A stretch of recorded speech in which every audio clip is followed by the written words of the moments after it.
在下问句不该问的：郡主怎会和程安伯闹到如此地步？我和他是不可能有未来的。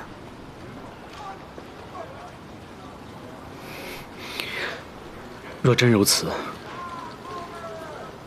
烦请郡主把未来交给在下，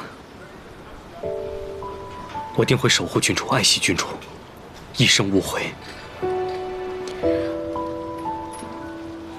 若郡主此刻忘不了程安伯，石某愿意等，一直等到郡主忘记为止。石大人，事情不是你想的那么简单。郡主有什么苦衷，还请让石某明白。谢家退婚，谢麒麟眼下，祖母去世，这些事情发生之前，我全都梦到过。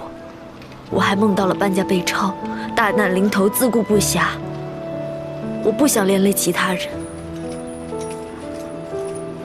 原来郡主并未放下程安伯，区一个梦就被吓到，这可不是石某认识的班郡主。石大人，谢谢你。抱歉。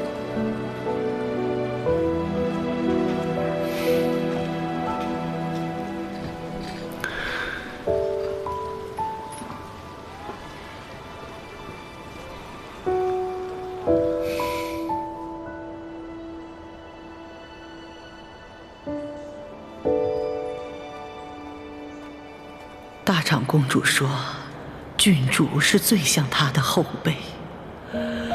她这一生风光过，苦楚过，万般滋味都藏得小心。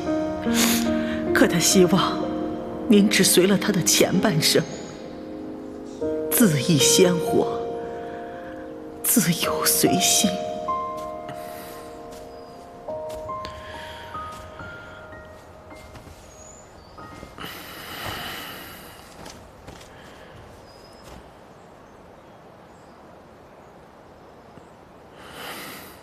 姐，你没事吧？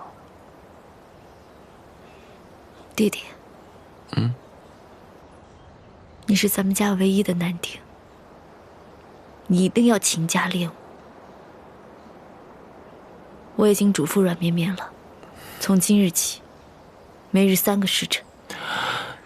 你要是不思进取，只想吃喝玩乐的话，倘若梦境的事情真的发生了，你又该如何保护班家，保护爹娘？姐，咱家不是还有你吗？可我要是不在了呢？姐虽然厉害，可万一有一天，姐扛不住了，就得靠你了，明白吗？